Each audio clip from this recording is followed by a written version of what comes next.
So what's your role at the church? I'm not the music director, but I'm the organist and pianist for the 4:30 Mass on Saturday. How long have you been playing the instrument there? Since about 1970s. So since since I was born. Yes. That's cool. Yes. What would you say, I mean, if you could describe the personality of the lower organ as a person, what would you describe it as? What is its personality? What is its essence? Not its function, but rather what is its soul? Well, I mean, its soul is to accompany. Well, that's its purpose. But That's the purpose. What is it? If you were that organ, how would you regard yourself? Oh, that's a tough one. Yeah. What is the character of that organ? It seemed to me that there's a curiosity in it. It's attentive to the player. It seems to respond to the player, and it seems to like to play with the air in the space. Yeah. I think you're right. It does. And it's there, and it's kind of, I'm here, now do what you will with it, me. It seems playful as an instrument. Yeah, and if I'm playing a prelude or something, I'll have something that's a little soft or whatever, and I can make it be very meditative and soft, and it does what I want it to do. If I want to do a hymn or a closing hymn or something, I'll put the whole thing, everything down, and it blasts away, and it does what I want it to do. And when I'm finished, I turn it all off, and it does what I want it to do. Shut off. Yeah. And I'm in charge of it. And it's interesting. Sometimes it's in charge of me, but it becomes an extension. Yeah. So now, taking that same way of looking at it, how would you describe the upper organ? Same, pretty Just much more the same. power. Only more powerful, more power, and more stops, more ranks of pipes. Yeah. More options. More option, exactly. And I think you'll get a good picture of it when you go back and you do record that one. You'll see what it can do and what it does. It's like, I'm here, make me do what you want. And if you don't know what you're doing, bye. Because then you don't know what you want. No, you don't know what you want. You don't belong on my bench. Can you tell me about the instrument itself, the various features and things that it has that are distinct to it? The one downstairs, the Kilgud, it doesn't have a lot of ranks. What they've done is you could double a stop. For example, if you had a 8-foot flute, and you wanted a 4-foot flute, you would just take the 8-foot flute and cut it down, so it would be only a 4-foot level, and then revoice it and tune it. And that's how it works. We don't have a trumpet or a reed stop on that lower organ, but there is one. It's a synthesis of some of the other stops on the organ to make it sound like a trumpet, or even sometimes you can add another stop and it'll sound more like an oboe. But mostly we've just got basic diapasons and flutes and some couplers, and then this synthesized trumpet, 16-foot pedals, flute pedals, diapason pedals. What can you tell us about the genesis, the origin of the organ itself, the lower organ? The lower organ, I think they were both there before the 1906 earthquake. There was some damage to the bigger one. Some of the pipes were down and bent. The metal ones were bent. And the big one upstairs came from the Schoenstein Organ Company in San Francisco. The Kilgun, I'm not sure where that one came from, but I think it was somewhere locally. I just don't know exactly where. That Kilgun and Schoenstein are not together. Now, Mr. Schoenstein, I guess, sold the company to somebody who was carrying on the name. That's in the city. Do you remember when the church was damaged in an earthquake? I remember we had learned that they used stone from downtown. Yes. From the earthquake, to repair the church, there was a lot of damage downtown San Francisco, and they collected boulders and rocks, and that was part of what went into refurbishing the church, St. Paul's, and it's been holding up fine ever since then. And but the organs, the church actually, it was originally Irish and Italian, and I think as the Irish did the wiring, and the Italians did the stained glass and the plumbing and so on. The organs, the big one, just recently had to be dismantled because they were redoing the big stained glass window in the back, and they had to file stuff and whatever, and you can't get the dust in that. So that was dismantled for quite a long time. Now the one downstairs, the windows, stained glass windows along the side where the small organ is, they're all taken out because they have to be re-leaded, and there's a possibility of shavings of wood possibly has gotten in, because I was having issues with some of the pipes, particularly the ones above the altar, because that's where most of the pipes are. Mm-hmm. But other than that, it was always used, and I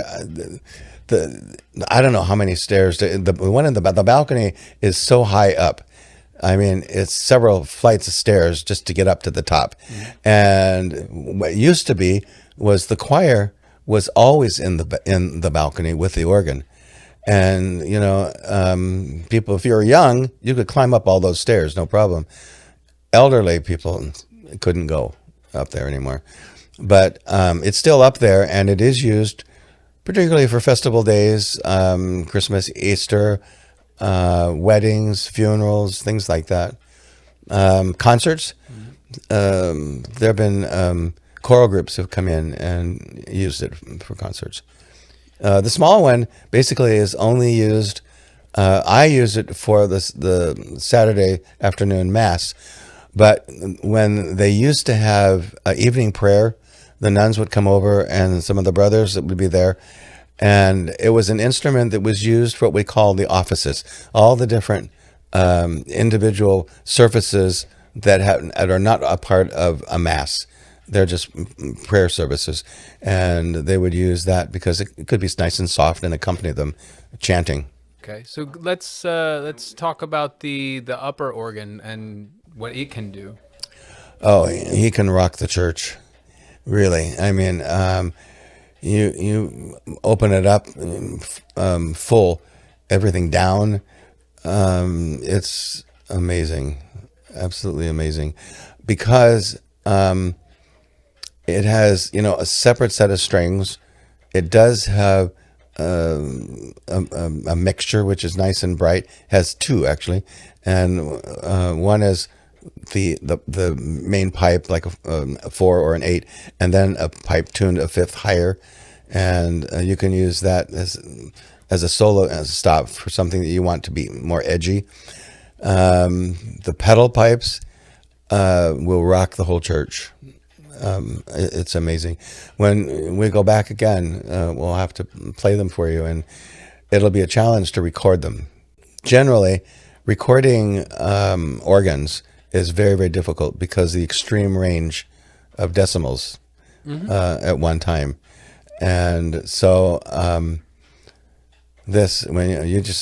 just push the lowest C down, and that 16 foot, you can push a 16 like low C, and then a G, fifth higher, and you can play them together, and the whole thing just goes like this, because it sounds like a 64-foot pipe, and it's these mixings of things. Actually, registering is quite an art. Mixing sounds and putting them together and making them sound like something else. But I still say that all organs, I mean, they're the king of all instruments, really. They're beautiful. And I was just looking on my phone, and it has pictures and examples of the organ that was in the Great Fox Theater in San Francisco. Now, being a San Franciscan, I remember the whole family going to that theater. I mean, I have pictures of it, and you can see. But it had two pipe organs, one in the lobby, and all of the candy and the popcorn and everything was here. And they had red carpet and the gold leaf all the way here. It was amazing. And they would play music just to entertain you while you were getting food. And the other one had about 5 keyboards, and it came up on hydraulics. And they would play music before a movie would start or a show would start. And they would always end with the song San Francisco, open your golden gates, you'll let no stranger wait outside your door. And everybody in the theater would be singing. And what's on video is the last performance of that theater was known throughout all the United States as being the most beautiful, and they took the 2 pipe organs out, had to take them out in 2 weeks, and they're in private people's homes, and then they took a wrecking ball to this whole beautiful theater. Yeah, I think most of the Foxes around the country that it ended up happening to. There's one in St. Louis, and there's a few that others. one is still there. Yeah, I've been to that one. Oh yeah, they're beautiful. Mm-hmm. But St. Paul's too. The big one, it affects you not only in sound, but it's like all in an electronic pipe organ, electronic organ, you have electrical pulses coming and hitting you. And one of the researchers did a thing, and they compared that to a pipe organ, which is acoustical air. And they said, listening to a pipe organ air is easier on your ears and your whole body than an electronic, because electronic has these waves just keep bashing you on the face all the time. This goes right. It's like the air you breathe. It's just a part of you. And so it affects your insides. When you hear the big one upstairs being played, it affects you almost emotionally. In a way, it's like something bigger than me is here, and it's really beautiful to play. Talk a little bit more about that, about what you've sort of experienced playing both those organs, because I felt that same sort of effect with the lower. Yeah. I've recorded every kind of instrument you can imagine. And, sure. These particular organs, at least the lower one, has on the lower pedal notes, when it's flowing just right, the whole, especially when you're really holding a note, the entire surface of the interior of the church essentially ripples in a way you can almost certainly almost see. It's fascinating. And when you do the big one, next time you go up and we'll do the big one, you'll see what it does to the building. But it does something not only to the building, it does something to you in the building. Well, I mean, you're vibrating in the same way. Because it's vibrations, and that's all. It's air. And it's not just air. It's not the air. Sound vibrations aren't just air moving. No. It's matter moving. Oh yeah. But I mean, I'm just saying that you become one with the church and the sound, and it's very, very different than an electronic instrument. Well, electronic instruments they're usually simpler in the purity of their tone. They're closer to a sine wave.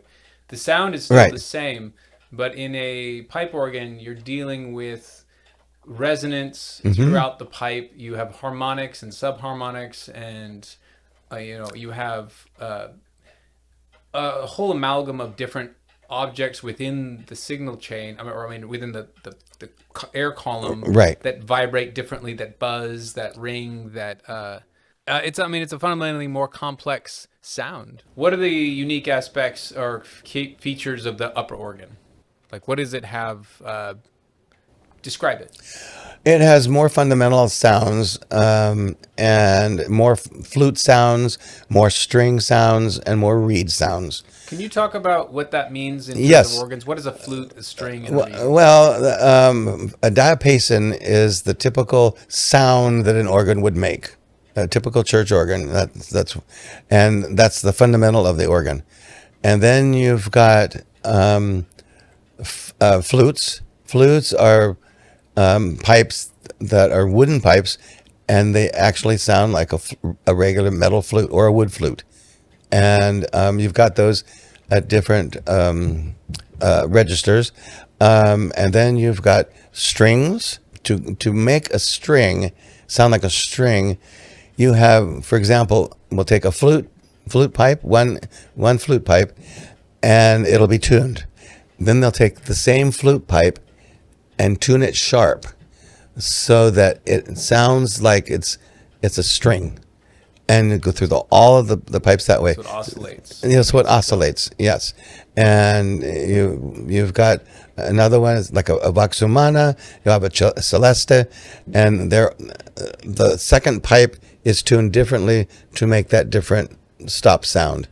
Got a mixture, great big mixture, and a big trumpet that blasts all the way from the back of the church to the front of the church. And 2 foot pipes. And what they do is we've got the different registers, octaves, the fundamental diapason, 8 foot, then you have a 4 foot, and then you have a 2 foot. And each one of those are different octaves, 8, and then the next octave is higher than that is 4, and the next one is 2. So you can take the 4 and the 2 off, and you have one beautiful sound.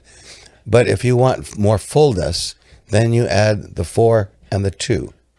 And if you want an edge, then you add a mixture, which is another, like a 2 foot pipe, and it has maybe 2 or 3 pipes that are tuned a fifth higher, a third higher, another a 10th higher, or depending, and that will give edge to your sound as well.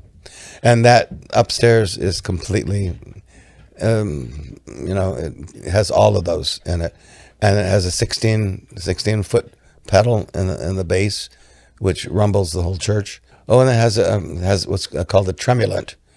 A tremulant is something which, what it does is it sends the pipe comes in here to the wind chest, and then you have another thing, and it has it's like a fan or something, and the air comes by it, and it goes, and it makes the sound do the same thing, and it's a beautiful thing for a solo instrument. You get a beautiful soft string, and you put that on, and it sounds like a whole string section playing. So let's get back to talk about your physical experience playing the organ, and as a musician, you're somebody who uses your ears for a living, and somebody who experiences music on a deep emotional level just by virtue of your profession. Yeah, I definitely think these instruments are, all organs are profound, but there's something about the structure of St. Paul's, the acoustics in that hall. We've been using them for choir libraries, for percussion, for tune percussion, for all sorts of things. Mm-hmm. There's a unique quality to that space that was definitely one that was designed for acoustics, for spiritually profound acoustics. Yes, that church was built for the organs. Yeah. And the acoustics were taken into high consideration. And as I said, the small one, it's beautiful. I still, even playing the small one, I feel like, I'm in charge of the organ. Can't control me. I have to control the organ, and any sound comes out, it has to come out from me. So I have to feel it inside and know what I'm doing. And I've heard people who have played that. This one gal, she's trying to learn, and she played a wedding, and I didn't play it. I went into the back and I was waiting to play the 4:30 mass, but she was playing the march out from where, da da da da da da. It was a mess. I was going like, oh, I can't stand this. She doesn't know what she's doing, and the organ is being abused, and But I figured, you know what? I'm in church and I got to be nice. And I said, well, you know, it's going to take time for you to learn how to do this and blah, blah, blah. Oh, would you help me? Yeah, I'll help you. Yes. But it's there. And the music is only as beautiful as the person making it. I noticed when we were sampling it, when we were recording it note by note, is the first there are a lot of instruments where your intention as the person playing it is necessary for it to sound properly. Where, I mean, like vocals, for example, obviously, if your focus and your mind aren't in the place with that note you're going to sing, you won't have the richness of tone. You won't really have it. A mechanical instrument like an organ, I've recorded, several of those. We've recorded all sorts of electromechanical and mechanical instruments. I've never had one where if I wasn't in the zone to hit that note just right, it wouldn't just, it didn't so with the organ at the church, the lower one, if I was just kind of going through the motions of hitting the next key, sometimes the notes wouldn't play right. It would it would only half sound. It would be like at a weird low reduced volume, or it would be out of tune. It's very strange. But if I focused as if I was about to sing the note, it would play in full voice. It was crazy. We had outtakes where I'm like, there's no logical reason why me kind of being sloppy with a note, in my mind, not focusing on what that sound should be.